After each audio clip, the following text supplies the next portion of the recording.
ఏటీ తెలుగు న్యూస్ కి స్వాగతం. ముందుగా ముఖ్యాంశాలు. మాజీ MLA Balka Suman press meet.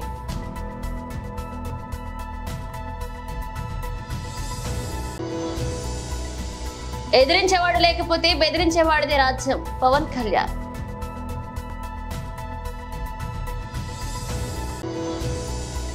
Bharat China సంబంధాలపై ప్రధాని మోదీ ఆసక్తికర వ్యాఖ్యలు.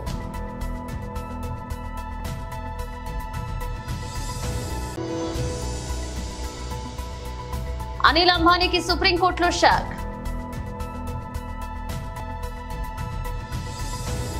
మాజీ MLA Balka Suman press meet.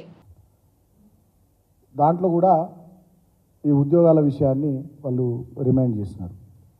నేను ఇక్కడ మీడియా ద్వారా తెలంగాణ ప్రజల్ని అందరినీ కూడా రేవంత్ రెడ్డి యొక్క మోసం, ఆయన పచ్చి అబద్ధాలు మాట్లాడే తీరు, ఆయన నైజాన్ని మరొకసారి ప్రజలందరి ముందర గుర్తు చేయదలుచుకున్నా. ఎందుకంటే తెలంగాణలో కాంగ్రెస్ పార్టీ ప్రభుత్వం వచ్చిన తర్వాత ఒక్క ఉద్యోగాన్ని కూడా భర్తీ చేయలేదు. దాదాపు 32,515 ఉద్యోగాలు ఏవైతే ఇప్పుడు కాంగ్రెస్ ప్రభుత్వం చెప్తున్నదో వీటన్నిటికి సంబంధించిన నోటిఫికేషన్లు గతంలో మా బీఆర్ఎస్ ప్రభుత్వం ఉన్నప్పుడు ఇచ్చింది. గురుకులాల్లో టీజీటీ, పీజీటీ 9,210 పోస్టులు ఏప్రిల్ 2023 నాడు మేము ఇచ్చినాం నోటిఫికేషన్. ఆగస్టు 2023లో పరీక్షలు అయినాయి, ఫిబ్రవరిలో ఫలితాలు వచ్చినాయి 24లో. పోలీసు శాఖలో కానిస్టేబుల్ ఉద్యోగాలు 17,516 ఏప్రిల్ 2022 నాడు మేము ఇచ్చినాం నోటిఫికేషను. జూన్ 2023లో పరీక్షలు అయినాయి, అక్టోబర్ 4, 2023లో ఫలితాలు రిలీజ్ అయినాయి. ఎస్ఐ, ఏఎస్ఐ 587 పోస్టులు ఏప్రిల్ 22 మేము ఇచ్చినాం నోటిఫికేషను. ఏప్రిల్ 23లో పరీక్షలు అయినాయి, ఆగస్టు 7, 2023లో ఫలితాలు రిలీజ్ అయినాయి. స్టాఫ్ నర్సులు 5,204 పోస్టులకు సంబంధించి డిసెంబర్ 2022 మేము నోటిఫికేషన్ ఇచ్చినాం. ఆగస్టు 2, 2023 పరీక్షలు అయినాయి, డిసెంబర్ 23, 2023లో ఫలితాలు విడుదలైనాయి. ఈ 32,000 పైచిలకు ఉద్యోగాల భర్తీ ప్రక్రియ అంతా కూడా మేమే పూర్తి చేసినాం. కానీ ఇక్కడ ఎల్బీ స్టేడియంలో ఉద్యోగాల మేళ పేరుతోని రేవంత్ రెడ్డి ప్రభుత్వం, రేవంత్ రెడ్డి గారు ఇక్కడ ఒక కార్యక్రమాన్ని పెట్టి పిఆర్ ఈవెంట్ పెట్టి వాళ్లకు అపాయింట్మెంట్ ఆర్డర్లు ఇస్తూ తనే ఉద్యోగాలు భర్తీ చేసినట్టుగా అబద్ధపు ప్రచారాన్ని చేసుకున్నటువంటి తీరు చూసి నిజంగా తెలంగాణ సమాజం నవ్వుకుంటున్నది. ఒక జోకర్ లాగా మారిపోయినటువంటి ముఖ్యమంత్రి తీరును చూసి తెలంగాణ సమాజం అసహించుకుంటున్నది. వీళ్ళు గతంలో ఉద్యోగాల భర్తీకి సంబంధించి అనేక మాటలు చెప్పినారు. స్వయంగా ప్రియాంక గాంధీ గారితో చెప్పించిండ్రు, జాబ్ క్యాలెండర్ ఇస్తాం, అది ఇస్తాం, ఇది ఇస్తామని.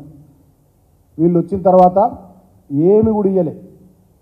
ఆనాడు గ్రూప్ 1 ఉద్యోగాలకు సంబంధించి మా ప్రభుత్వం 503 ఉద్యోగాలకు సంబంధించి నోటిఫికేషన్ ఇస్తే దానికి ఇంకొక 60 కలిపి 563 గ్రూప్ 1 ఉద్యోగాలకు నోటిఫికేషన్ ఇచ్చారు. అంతకుముందు వీళ్ళు ప్రతిపక్షంలో ఉన్నప్పుడు 1,500 గ్రూప్ 1 ఉద్యోగాలు ఉన్నాయి, వాటికి నోటిఫికేషన్లు ఇవ్వాలని చెప్పారు. మరి వీళ్ళు అధికారంలోకి రాగానే కేవలం 60 మాత్రమే కలిపి 563 ఉద్యోగాలకు నోటిఫికేషన్లు ఇచ్చారు. మరి ఇంకా 1000 ఉద్యోగాలు ఇటువైనాయో రేవంత్ రెడ్డి సమాధానం చెప్పాలి. ప్రతిపక్షంలో ఉన్నప్పుడు నువ్వు అన్నావు కదా 1,500 గ్రూప్ 1 ఉద్యోగాలు ఉన్నాయని, ఇంకా 1000 ఉద్యోగాలు ఇటువైనాయో తెలంగాణ ప్రజలకు, నిరుద్యోగులకు సమాధానం చెప్పాలి. డిఎస్సిలో మేము 5,673 పోస్టులతో ఆనాడు మేము నోటిఫికేషన్ ఇస్తే దానికి ఇంకొక 5,000 కలిపి 11,000 పైచిలకు పోస్టులతో నోటిఫికేషన్ ఇచ్చినారు. ఆనాడేమన్నారు, మా ప్రభుత్వం వస్తే మెగా డిఎస్సి చేస్తాము, 25,000 పైచిలకు టీచర్ పోస్టులు భర్తీ చేస్తాము, దగ్గర 50,000 దాకా భర్తీ చేస్తాం మేమని చెప్పి మాట్లాడారు. ప్రతిపక్షంలో ఉన్నప్పుడేమో 25,000 నుంచి 50,000 టీచర్ ఉద్యోగాలు అన్నారు. మరి అధికారంలోకి వచ్చినాక మేము ఇచ్చిన నోటిఫికేషన్కి సంబంధించి 5,673కు ఒక 5,000 కలిపి 11,000 టీచర్ పోస్టులకు నోటిఫికేషన్ ఇచ్చినారు. సో ఇట్లా చెప్పుకుంటూ పోతే చాలా విషయాల్లో ప్రతిపక్షంలో ఉన్నప్పుడు ఒకలాగా, అధికార పక్షంలోకి వచ్చిన తర్వాత ఇంకొకలాగా వాళ్ళు మాట్లాడారు. అదేవిధంగా గ్రూప్ 2 ఉద్యోగాలకు సంబంధించి కూడా ఇవాళ నియామక దశలో ఉన్నటువంటి గ్రూప్ 2 ఉద్యోగాలు. ఎదిరించేవాడు లేకపోతే బెదిరించేవాడిదే రాజ్యం, పవన్ కళ్యాణ్.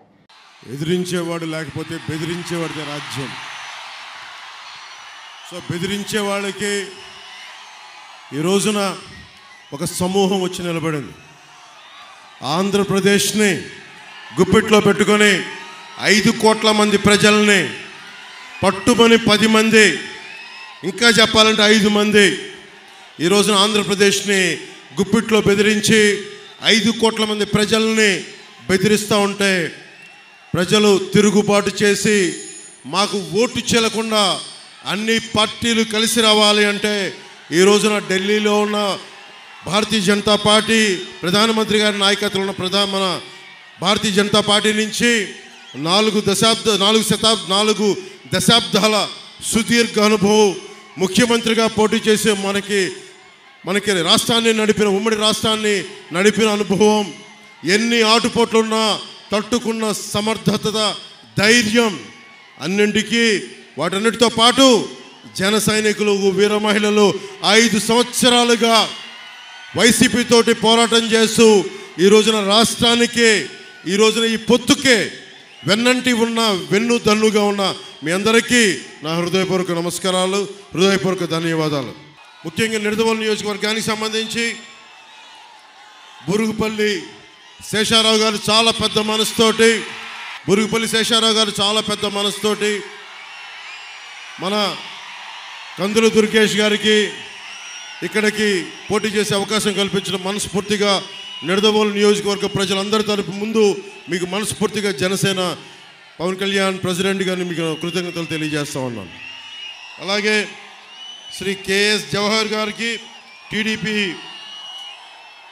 ఉమ్మడి టీడీపీ ఈస్ట్ గోదావరి జిల్లా అధ్యక్షులు, అలాగే శ్రీ బి దత్తు గారికి Bharatiya Janata party parliament incharge గారికి, బండి సత్యనారాయణ గారికి, అలాగే సుజీ రంగారావు గారికి మంత్రివర్యులు, మాజీ మంత్రివర్యులు, అలాగే కొట్టిగుల్పూడి గోవిందరావు గారికి జనసేన పశ్చిమ గోదావరి జిల్లా అధ్యక్షులు, బివిఎస్ఎన్ ప్రసాద్ గారికి, కందుల దుర్గేష్ గారికి మనస్ఫూర్తిగా మీ అందరి తరపున కృతజ్ఞతలు, హృదయపూర్వక స్వాగతాలు తెలియజేసుకుంటూ ఒకటే మాట ఇందాక తణుకులో చెప్పాం, మేము మీకు ఇన్ని కోట్ల మంది ప్రజలకి, నలిగిపోతున్న యువతకి ఉపాధి అవకాశాలు, ఉద్యోగాలు, పరిశ్రమలు, అభివృద్ధి దిశగా రాష్ట్రం క్షేమంగా ఉండాలి అని ఆలోచించి చాలా పెద్ద మనసుతోటి అందరం ఒకరినొకరిని తగ్గించుకొని, సైజ్ తగ్గించుకొని, చంద్రబాబు గారు కూడా తెలుగుదేశం పార్టీ సంస్థాగత నిర్మాణం ఉండి కూడా రాష్ట్ర ప్రజల క్షేమం కోసం, సంక్షేమం కోసం అందరం సైజులు తగ్గించుకొని ఈ రోజున ఉమ్మడిగా నిలబడతా ఉన్నాం. ఒకటే, మీ భవిష్యత్తు కోసమే, మీ ఉపాధి అవకాశాల కోసమే, మీకు అండదండగా ఉండడం కోసమే. రౌడీ రాజ్యం పోవాలి, రామరాజ్యం రావాలి, ధర్మం నిలబడాలి. సరిహద్దులో అస్థిరత కారణంగా భారత్ చైనా ద్వైపాక్షిక సంబంధాలు సన్నగిరిన పరిస్థితులను ఉద్దేశించి ప్రధాని నరేంద్ర మోదీ ఆసక్తికర వ్యాఖ్యలు చేశారు. 2 దేశాల మధ్య ద్వైపాక్షిక సంబంధాల విషయంలో నెలకొన్న అసాధారణ పరిస్థితిని తక్షణమే పరిష్కరించాల్సి ఉందని ఆయన అభిప్రాయపడ్డారు. ఇరు దేశాల మధ్య అత్యంత కీలకమైన సంబంధాలు ఉన్నాయన్నారు. భారత్ చైనా మధ్య సుస్థిర సంబంధాలు ప్రపంచానికి ఎంతో కీలకమన్నారు. చైనాతో సంబంధం భారత్ కు కీలకమని, ఎంతో ప్రాధాన్యమన్నారు. ఇక సరిహద్దులో సుదీర్ఘకాలంగా నెలకొన్న పరిస్థితులను తక్షణమే పరిష్కరించాల్సి ఉందని, తద్వారా ద్వైపాక్షిక బంధాల్లో నెలకొన్న అసహజ పరిస్థితులను పరిష్కరించవచ్చని తాను భావిస్తున్నట్లుగా మోదీ అభిప్రాయపడ్డారు. సానుకూల చర్చల ద్వారా ఇరు దేశాలు తమ సరిహద్దుల్లో సాధారణ స్థితిని పునరుద్ధరించగలవని ప్రధాని మోదీ ఆశాభావం వ్యక్తం చేశారు.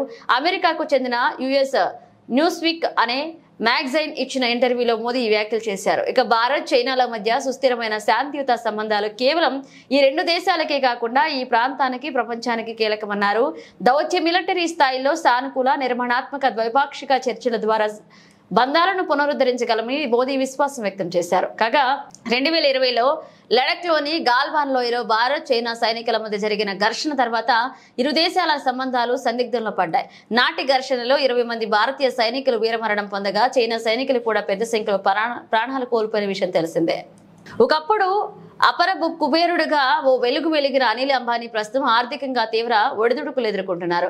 తాజాగా సుప్రీంకోర్టులో ఆయనకు మరొక ఎదురుదెబ్బ తగిలింది. అనిల్ అంబానీ రిలయన్స్ గ్రూప్ కు చెందిన అనుబంధ సంస్థ Delhi airport metro express private limited కు ప్రభుత్వ రంగ సంస్థ Delhi metro rail corporation DMRC 8,000 కోట్లు చెల్లించాల్సిన అవసరం లేదంటూ తాజాగా సుప్రీంకోర్టు తీర్పునిచ్చింది. కేసు వివరాలు ఇవి. 2008లో రిలయన్స్ ఇన్ఫ్రాకు అనుబంధ కంపెనీ అయిన డిఏఎంఈ ఈపీఎల్ ప్రభుత్వ రంగ సంస్థ డిఎంఆర్సీలు ఒక కన్వెన్షన్ ఒప్పందాన్ని కుదుర్చుకున్నాయి. ఇక ఒప్పందంపై వివాదం మొదలవడంతో విషయం కోర్టుకు చేరింది. చివరకు డిఎంఆర్సీకి వ్యతిరేకంగా తీర్పు వెలువడింది. దీనిపై డిఎంఆర్సీ దాఖలు చేసిన క్యూరేటివ్ పిటిషన్ అంగీకరించిన ధర్మాసనం తాజాగా అనిల్ అంబానీకి వ్యతిరేకంగా తీర్పు వెలువరించింది. ఈ కేసుపై ఢిల్లీ హైకోర్టు డివిజన్ బెంచ్ గతంలో సరైన నిర్ణయమే తీసుకుందని, అందులో జోక్యం చేసుకోవడానికి సుప్రీంకోర్టుకు ఎటువంటి కారణం కనిపించడం లేదని చెబుతూ మునుపటి తీర్పును ప్రధాన న్యాయమూర్తి జస్టిస్ డివై చంద్రచూడ్ నేతృత్వంలోని ధర్మాసనం పక్కన పెట్టింది. సుప్రీం తీర్పు నేపథ్యంలో రిలయన్స్ ఇన్ఫ్రా పేరు ధర బుధవారం BSEలో 19.99% మేర నష్టపోయి 227.40 వద్ద స్థిరపడింది. పార్లమెంట్ ఎన్నికల్లో 400 సీట్లతో బీజేపీ పార్టీ అధికారంలోకి రావడం ఖాయమని నల్గొండ బీజేపీ పార్లమెంట్ అభ్యర్థి శానంపూడి సైదిరెడ్డి అన్నారు. బీజేపీ కార్యాలయంలో ఏర్పాటు చేసిన విలేకరుల సమావేశంలో ఆయన మాట్లాడుతూ బీజేపీ బలోపేతానికి యువత, మహిళలు, వృద్ధులు, అన్ని వర్గాల ప్రజలు ముందుకు వస్తున్నారని ఆయన అన్నారు. పిల్లి రామరాజు రాకతో నల్గొండ నియోజకవర్గంలో పార్టీకి మంచి పట్టు వచ్చిందని ఆయన అన్నారు. ఇక కాంగ్రెస్ పార్టీ అసెంబ్లీ ఎన్నికల్లో అబద్ధపు హామీలతో అధికారంలోకి వచ్చి ఇప్పుడు పార్లమెంట్ ఎన్నికల్లో 25 పథకాలను అమలు కాని హామీలతో ప్రజల ముందుకు వస్తున్నారని దుయ్యబడ్డారు. నల్గొండ పార్లమెంట్ నియోజకవర్గ పరిధిలో యువతకు ఉపాధి అవకాశాల కోసం పరిశ్రమల స్థాపనకు కృషి చేస్తారని తెలిపారు. ఢిల్లీలో మోదీ, నల్గొండలో సైదిరెడ్డి రావడం ఖాయమని ఆయన అన్నారు. ఈ సందర్భంగా వివిధ పార్టీలకు చెందిన యువతకు పార్టీ కండువా కప్పి పార్టీలోకి ఆహ్వానించారు. ఈ కార్యక్రమంలో జిల్లా అధ్యక్షులు నాగం వర్షిత్ రెడ్డి, రాష్ట్ర కార్యదర్శి మాదగాన శ్రీనివాస్ గౌడ్, రాష్ట్ర కార్యవర్గ సభ్యులు కన్మంతారెడ్డి శ్రీదేవి రెడ్డి, రాష్ట్ర నాయకులు పోతిపాక సాంబయ్య, జిల్లా ప్రధాన కార్యదర్శి పోతిపాక లింగస్వామి మరియు నాయకులు, కార్యకర్తలు పాల్గొన్నారు. రాష్ట్రంలో బీజేపీ ప్రపంచం ఎట్లా ఉంటా ఉందనేది కళ్ళకు కట్టినట్టు కనపడతా ఉంది. ఈరోజు బీజేపీయే బలీయమైన శక్తి అని చెప్పడానికి ఈరోజు మీరు 17 పార్లమెంట్లు చూడండి. 17కు 17లో పోటీ బీజేపీయా ఇంకో పార్టీయా? కొన్నింట్లో టీఆర్ఎస్ కావచ్చు, కొన్నింట్లో కాంగ్రెస్ కావచ్చు, కొన్నింట్లో ఎంఐఎం కావచ్చు. ఏదున్నా 17లో పోటీ మాత్రం బీజేపీతోనే ఉంది. అంటే బీజేపీ ఎంత బలమైపోతా ఉంది రోజు రోజుకి అర్థమవుతా ఉంది. దాంట్లో భాగంగా ఈరోజు ఉత్సాహవంతులు, దేశానికి సేవ చేయాలనేటోళ్ళు, రామరాజు లాంటి వాళ్ళు, దాంతోపాటు మొన్ననే నాగార్జున సాగర్లో బీఎస్పీ తరఫున పోటీ చేసిన రమణ ముదిరాజు లాంటి వాళ్ళు నిన్ననే జాయిన్ అయినారు. అందరు రామరాజుతో పాటు ఈరోజు నల్లగొండ గదిలో వచ్చింది హైదరాబాద్కి. అందరు కూడా, ఎందుకంటే ప్రతి ఒక్కరు నరేంద్ర మోడీ గారి పాలన చూస్తూ ఉన్నారు. గత 10 ఏళ్ల అభివృద్ధి చూస్తూ ఉన్నారు. రాష్ట్ర ప్రభుత్వాలు ఎన్ని చెప్పినా చేసిన ప్రతి పని వెనక కేంద్ర ప్రభుత్వ నిధులు, కేంద్ర ప్రభుత్వ స్కీములు, కేంద్ర ప్రభుత్వం చేపట్టిన పనులే కనబడతా ఉన్నాయి. ఇప్పటిదాకా ఇప్పుడు మంచి ఉత్సాహవంతులైన నేతలు వస్తూ ఉన్నారు, యువ నేతలు వస్తూ ఉన్నారు. ఈ దేశానికి సేవ చేయాలంటే వాళ్ళు వస్తూ ఉన్నారు. దేశానికి సేవ చేయాలా, పోటీ పడాలంటే కుటుంబాలే కాదు, వారసత్వాలు కాదు, అట్టడుగు స్థాయి ఒక ఛాయ్ వాళ్ళ ప్రధానమంత్రి అయినట్టు చిన్న ఊర్ల నుంచి వచ్చే మేమంతా నాయకులు ఎదగాల, అప్పుడే ఊర్ల కష్టాలు తెలవాలని చెప్పి ఈరోజు అందరూ కూడా బీజేపీకి ఆకర్షితులు అవుతా ఉన్నారు. మనం చూసినాం 4 నెలలైంది కాంగ్రెస్ గెలిచి, అబద్ధాలు చెప్పిండ్రు. అబద్ధాలతో తర్వాత ఈ మధ్య మీరు చూస్తూనే ఉన్నారు, ముఖ్యంగా పత్రికా మిత్రులందరూ. అసలు ఈ రాష్ట్రంలో గవర్నమెంట్ అనేది నడుస్తుందా? దేనికైనా స్పందించే తీరుందా? సత్యాగ్రహాలు చేసినా స్పందించడం లేదు, రైతుల కష్టాలు చూసినా స్పందించడం లేదు. కానీ వాళ్ళు మాత్రం ఒకదాంట్లో స్పందిస్తూ ఉన్నారు. హుజూర్నగర్ కాఫీ తాగాలంటే హెలికాప్టర్ వస్తుంది, నల్లగొండ టీ తాగాలంటే హెలికాప్టర్ వస్తుంది. ఎందుకు వస్తుందో తెలియదు, ఎందుకు పోతుందో తెలియదు. పని మాత్రం చేసేది లేదు. అసలు ఒక్క ప్రాజెక్టు 4 నెలల దేనికి హెలికాప్టర్ వేసుకొని వచ్చారో చెప్పాలి. ఒకరోజు మా దగ్గర హుజూర్నగర్లో హాస్పిటల్లో రివ్యూ చేయడానికి హుజూర్నగర్కి హెలికాప్టర్, దాంట్లో ఎవరు? తుమ్మల నాగేశ్వరరావు గారు, కోమటి వెంకరెడ్డి గారు, ఉత్తమ్ కుమార్ రెడ్డి గారు, ఇంకో మంత్రి ఎవరు, 4 మంత్రులు వచ్చిర్రు. హాస్పిటల్ రివ్యూ చేసి హుజూర్నగర్ నుంచి కోదాడు నుంచి హైదరాబాద్. దేనికి వచ్చిర్రంటే ఏం లేదు సార్, కాఫీ తాగి ఒకసారి మాట్లాడి వెళ్ళిపోయారు. అంటే ఈ రకంగా ఉంది పరిపాలన. ఎంతసేపు షో చేసుకోవాలా? 10 ఏళ్ళు ఇంట్లో కూర్చున్నాం, ఇక హెలికాప్టర్లో తిరిగే సోకు కావాలి. అప్పుడు కేసీఆర్ తిరిగిండు, ఇప్పుడు మేము తిరగాలి తప్ప అసలు రాష్ట్రానికి ఏం చేస్తున్నాం? రాష్ట్రం లేవు నడుస్తుంది. ఇక మరీ వారం నుంచి ముఖ్యమంత్రి గారు చూస్తే అయితే పాపం అనిపిస్తుంది. ఎందుకంటే రోజుకు ఒక ఎమ్మెల్యే ఇంటికి పోవాల్సి వస్తుంది, రోజుకు ఒక ఎంపీ ఇంటికి పోవాల్సి వస్తుంది. చివరికి కొడంగల్లో పోయి పత్రికా మీటింగ్ పెడితే ఏం పెట్టిండు? నన్ను వెనక నుంచి కూలడానికి ప్రయత్నాలు జరుగుతున్నాయి, ఎప్పుడు కూలుస్తారో ఏం పాడని భయపడతా ఉన్నారు. 4 నెలలు కాలే ఇప్పటికి. 4 నెలలనే కూల్చుడేంది, తేల్చుడేంది, అసలు ఈ అధికారాలు ఏంది? అంటే మీరు ఎంతసేపటికి అధికారాలు కాపాడుకోవటమేనా, లేదా ఈ రాష్ట్రానికి ఏమైనా చేసేది ఉందా?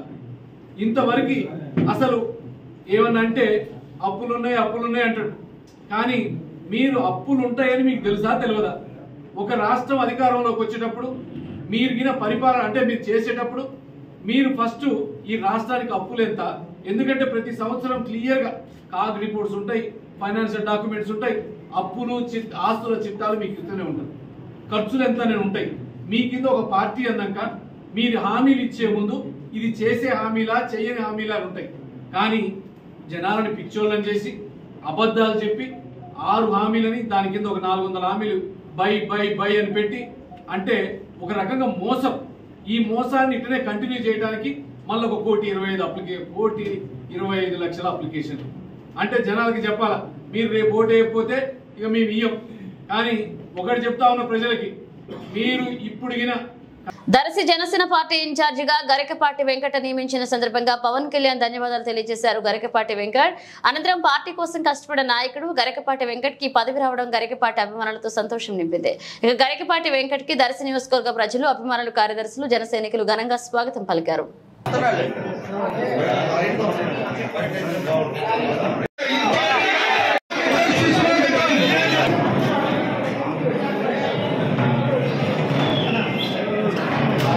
కామారెడ్డి జిల్లా ఎల్లారెడ్డి నియోజకవర్గం లింగంపేట మండలంలో కొండాపూర్ తాండాలో బుధవారం మధ్యాహ్నం అగ్ని ప్రమాదం చోటు చేసుకుంది.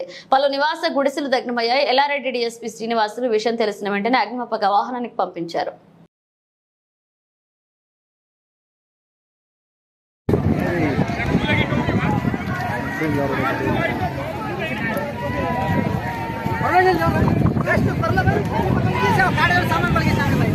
వైర్ हेड दूसरा मरा వైర్ गार्डन भी एवढी कोण नाही समस्या बाकी काय जाय रखो नाही काय करे तो प्राण वरना फेंका तो सामान तो जाए ऐसे गार्डन सामान गार्डन का ठिकाणी यार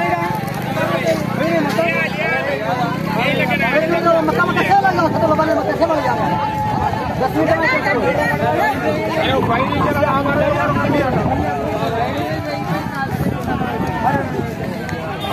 ये अब्बास से हुसैन जना रहे మొత్తం మోటార్ గాలితో కన్నాక వలదారంగా ఏ పని గారే లమన్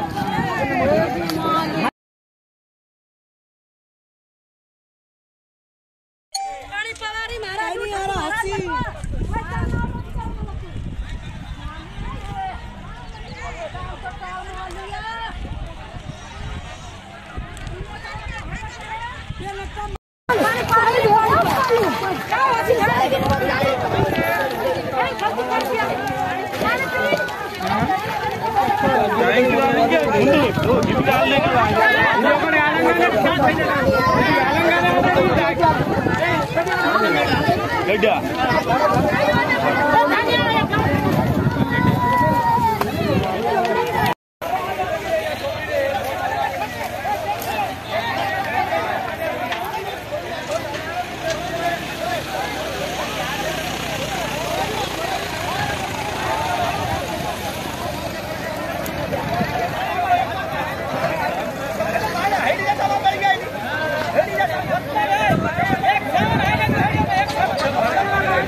కొత్తూరు మండలం మతాలలో గల కలమట క్యాంపు కార్యాలయంలో మీడియా సమావేశాన్ని పాల్గొన్నారు పాతపట్నం మాజీ శాసనసభ్యులు కలమట వెంకటరమణమూర్తి. నిన్న విజయవాడలో టీడీపీ అధినేత నారా చంద్రబాబు నాయుడు నేను శ్రీకాకుళం పార్లమెంట్ సభ్యులు కింజరపు రామ్మోహన్ నాయుడు కలవడం జరిగింది. ఇక నియోజకవర్గంలో ప్రస్తుతం ఉన్న పరిస్థితిని పార్లమెంట్ సభ్యులు వివరించడం జరిగిందన్నారు. దానిని గమనించిన అధినేత మరొక 2 రోజుల సమయం కావాలని తెలిపారు. ప్రతిపక్షంలో పోరాటం చేయాల్సింది పోయి ఈ రోజు స్వపక్షంతో పోరాటం చేయవలసిన పరిస్థితి ఏర్పడిందన్నారు. అలాగే ఒక పక్క ధనబలం మరొక పక్క ప్రజాబలం మధ్య జరుగుతున్న యుద్ధం ఇదన్నారు. మీరంతా నాకు తోడుగా ఉండాలని వేడుకుంటున్నాను.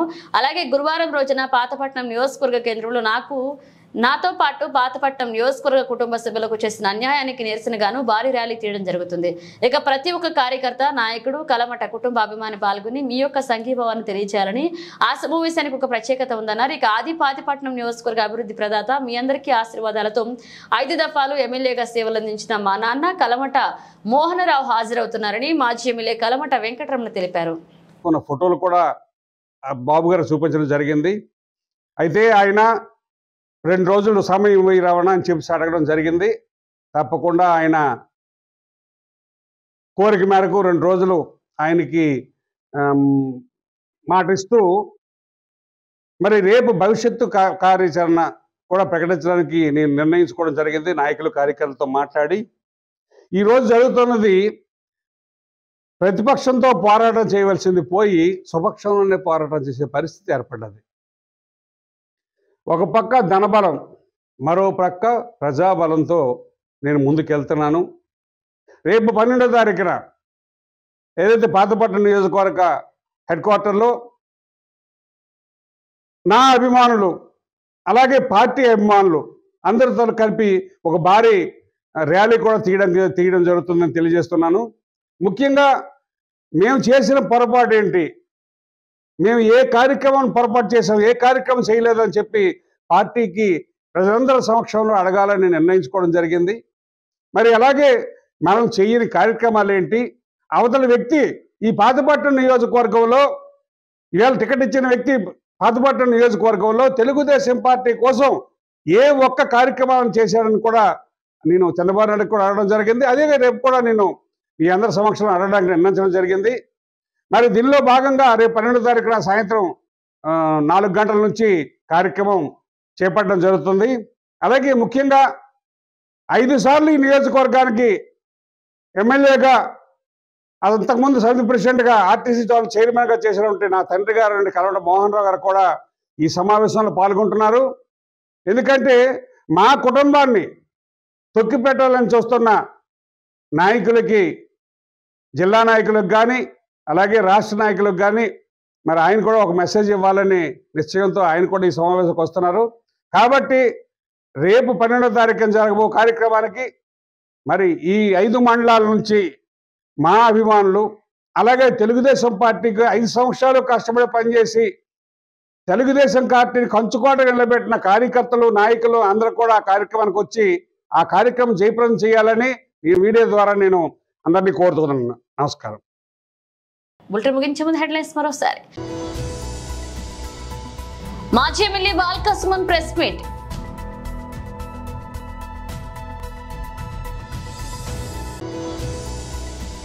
ఎదిరించేవాడు లేకపోతే బెదిరించేవాడిదే రాజ్యం పవన్ కళ్యాణ్.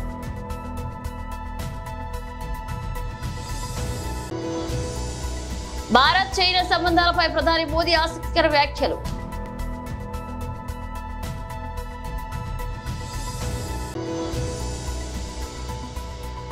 అనిల్ అంబానీకి సుప్రీంకోర్టులో షాక్. ఇవి ఇప్పుడు ఒక అప్డేట్స్. మనం అప్డేట్స్ తో మళ్ళీ కలుద్దాం.